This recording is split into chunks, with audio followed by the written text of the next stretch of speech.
Mwanamke anagundua jambo la kushtua. Chatu wa dhahabu anayeitwa Egen, ambaye anamfuga nyumbani, amekuwa akipanda kitandani katikati ya usiku hivi karibuni na kukaa karibu naye akiwa alala. Kwa hiyo anamwambia mumewe kuhusu ugunduzi huu. Mumewe anasema akitabasamu, ina maana chatu huyo anampenda na hataki kumwacha hata kwa sekunde moja. Mwanamke huyo anafurahi sana baada ya kusikia hili. Anafikiri Egen anaonyesha upendo tu kwake. Pia anafikiri mtindo wake wa kulala ni wa pekee sana. Hivyo anapiga picha kiulaini na kuichapisha kwenye mtandao wake ili kuonyesha sifa. Lakini katikati ya usiku anapokea simu ya dharura kutoka kwa rafiki yake daktari wa wanyama anaitwa Lao Chen. Upande wa pili wa simu, Lao Chen anasikika akiwa na wasiwasi mkubwa na anauliza ikiwa nyoka huyo ni wake na ikiwa amekataa kula chakula hivi karibuni. Mwanamke huyo anafikiria kuhusu hilo na kuthibitisha kuwa ni kweli. Imepita karibu mwezi mmoja, anakataa kula hata apewe chakula gani. Mwanzoni alifikiri hana hamu ya kula tu, lakini maneno yaliyofuata ya Lao Chen yanamfanya ahisi ubaridi mgongoni mwake papo hapo. Lao Chen anasema chatu huwa chakula ili kusafisha tumbo na matumbo yake. Kukaa karibu naye kila siku ni kupima mwili wake ili kukadiria ikiwa anaweza kummeza mzima kwa mara moja.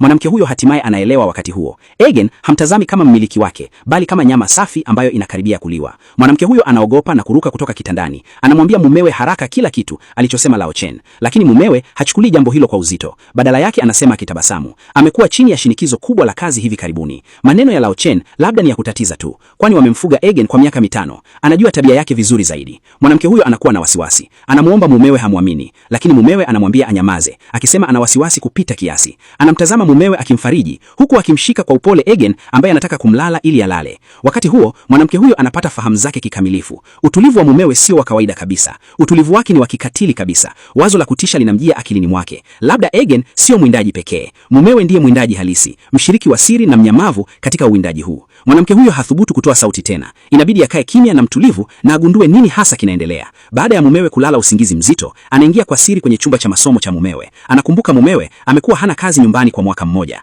Alileta hati ya kifedha nusu mwezi uliopita na kumwomba aisaini. Aliisaini bila kuisoma kwa makini wakati huo. Kila kitu kinaonekana cha kushangaza sasa. Anapata ufunguo wa safe, anaufungua na kukuta hati hiyo. Yaliyomo yanamfanya ashtuke hadi kwenye mifupa papo hapo. Hii si mkataba wa kifedha kabisa, bali ni bima kubwa ya ajali yenye thamani ya milioni 10. Aliyekatiwa bima ni yeye, na sehemu ya mnufaika inaonyesha wazi jina la mumewe. Mkataba huo ulianza kufanya kazi nusu mwezi uliopita, ambayo ilikuwa siku ya 3 baada ya Egen kuanza kufunga kula. Kilichomfanya akate tamaa zaidi ni risiti ya ununuzi wa jofu kubwa. Tarehe ya ununuzi, cha kushangaza, ni jana. Inadhihirika kuwa mume huyo anayejali amekwisha kuandaa nafasi nzuri ya kumhifadhi. Ukweli ni kama kisu chenye uchavi, kikimwacha akiwa amevunjika moyo kabisa. Lakini anajua huu sio mwaka wa kukata tamaa. Inabidi ajiokoe mwenyewe. Anairudisha hati hiyo kwa utulivu, kisha anaendesha gari kimya kimya na kutoroka kutoka kwenye nyumba hii ya Jehannam. Anampigia simu Lao Chen akiwa ndani ya gari na kulia akimwomba msaada, akipiga kelele kwamba mumewe anataka kumuua. Komenti kama unahitaji muendelezo.